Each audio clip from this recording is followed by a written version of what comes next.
بسم الله الرحمن الرحيم. قل هل يستوي الذين يعلمون والذين لا يعلمون؟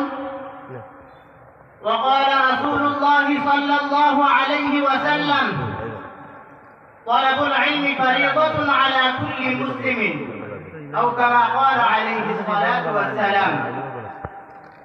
صدق الله العظيم. অধ্যকার জামিয়াতুল ইমাম আল আজম মাদ্রাসার কর্তৃক আয়োজিত আজকের এই বাৎসরিক সভার সম্মানিত সভাপতি সাহেব ও বিচারক মণ্ডলী, জাতির মাতার মুকুট আসাদেদায়ে কেরাম ও আমার সামনে উপবিষ্ট বিভিন্ন অঞ্চল থেকে আগত ইলম পিপাসী মৌমাছি স্বরূপ ছাত্র ভাইরা, সবাইকে জানাই আমি আমার অন্তঃস্থল থেকে আন্তরিক শুভেচ্ছা অভিনন্দন। আসসালামু আলাইকুম ওয়া রাহমাতুল্লাহি ওয়া বারাকাতুহু। আমরা সর্বপ্রথম শুকরিয়া জ্ঞাপন করি যেই উদ্যোগগণের মহান স্রষ্টার, যেই স্রষ্টা আসমান জমিন পাহাড় পর্বত নদী নালা চন্দ্র সূর্য এমনকি আমাকে ও আপনাকে মুসলমান করে সৃষ্টি করে ক্ষান্ত হয় নাই, বরং আশরাফুল মাখলুকাত নামে আখ্যা দিয়েছেন। সেই কারণে তার দরবারে শুকরিয়া জ্ঞাপন করি আলহামদুলিল্লাহ। বিশ্বের মানবতা মুক্তির দূত রাহমাতুল লিল আলামিন, যিনি আইয়ামে জাহিলিয়াতের পরিবর্তন স্বর্ণের যুগে রূপান্তরিত করিয়াছিলেন, সেই কারণে তার দরবারে ছোট্ট একটি দুরূদ পড়ে নেই সাল্লাল্লাহু আলাইহি ওয়াসাল্লাম।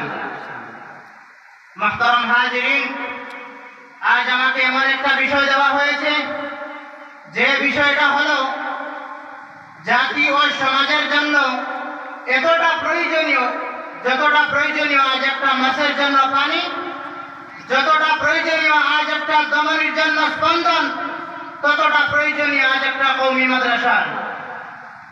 কেননা কওমি মাদ্রাসায় ওই শিক্ষা দেওয়া হয় যেই শিক্ষা নবী করিম সাল্লাল্লাহু আলাইহি ওয়াসাল্লাম মক্কা নগরীর দারুল আরকাম নামক স্থানে দিয়েছিলেন। যেই শিক্ষাকে প্রচার ও প্রসার করার জন্য নবী করিম সাল্লাল্লাহু আলাইহি ওয়াসাল্লাম বেছে নিয়েছিলেন সুফা নামক আগিনাকে। যেই আগিনা থেকে পরবর্তীতে তাবেঈন, তবে তাবেঈন, আইম্মায়ে মুজতাহিদিন এই উম্মতে মুহাম্মদীকে রিসালাতের নূর পৌঁছে দেওয়ার জন্য ছড়িয়ে পড়েন। প্রিয় উপস্থিতি, আজও কওমি মাদ্রাসায় ওই শিক্ষা দেওয়া হয়। তাই তো তার কালামুল্লাহ আল্লাহ তাআলা তার কালামুল্লাহ শরীফের মধ্যে বলেন: কুল হাল ইয়াস্তাউিল্লাযীনা ইয়া'লামুন ওয়াল্লাযীনা লা ইয়া'লামুন। যারা জানে এবং যারা জানে না তাহারা কখনো সমান হতে পারে না। মুহতারাম হাজিরিন, আজ যদি কওমি মাদ্রাসা পৃথিবীর মানচিত্রের মাঝে না থাকতো, তবে সেই আইয়ামে জাহিলিয়াতের মতো হাজার হাজার মূর্তি বানিয়ে পূজা করার পরে ভেঙে ফেলত তার প্রভুকে। মুহতারাম হাজিরিন, তাই তো জামিউস সাগীরের হাদিসে বর্ণিত আছে, তালাবুল ইলমি ফারিদাতুন আলা কুল্লি মুসলিমিন। প্রত্যেক মুসলমানদের জন্য দ্বীনি ইলম শিক্ষা করা ফরজ।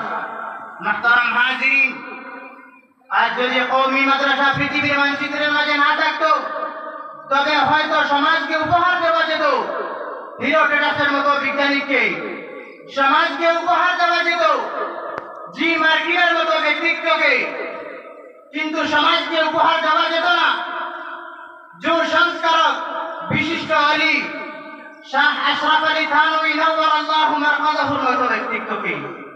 সমাজকে উপহার দেওয়া যেত না ইমামুল আসর আনোয়ার শাহ কাশ্মীরের মতো ব্যক্তিত্বকে। সমাজকে উপহার দেওয়া যেত না আশরাফ আলী থানভী রহমাতুল্লাহ। সমাজকে উপহার দেওয়া যেত না হুসাইন আহমদ মাদানীর মতো ব্যক্তিত্বকে। মুহতারাম হাজিরিন, আমি স্মরণ করে দিতে চাই সেই 1752 সালের ঘটনা।